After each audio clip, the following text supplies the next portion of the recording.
Kakain ng apoy. Wala ka na sa harap. Link ka. Hindi siya dali ma-orient. Last two. Sino pa? Last two, mami. Last two. Si Sir Taga nagsiselfone din. Nagdadala siya sa mga apps niyo. Wala na siyang internet. Halika na. Lapit ka na sa harap. Halika na. Pinatay namin yung free wifi. Punta na dito. Last one. Buti pala nakaano. May nakaputitin daw. Bawal daw siya, ma'am. Hindi daw pwede. Last one. Si Daddy na lang. Daddy. Alam ka sa walang pangkali kasi siya natawag kanina eh. At ito ang tanong, naniniwala ba kayo na gwapo at mga macho sila? Siyempre naman, magpapatalo ba naman ang mga boys natin?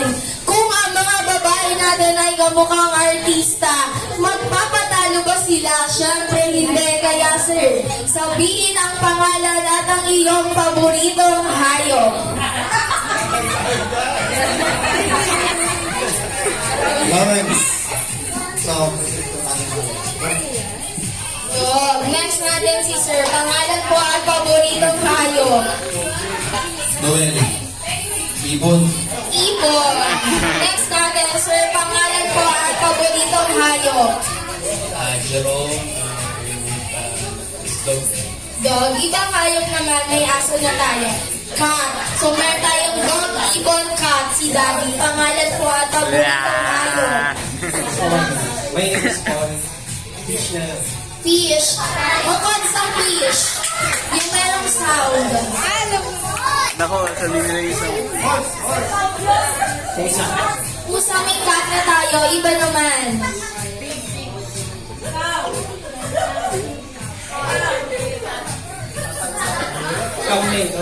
Kambing.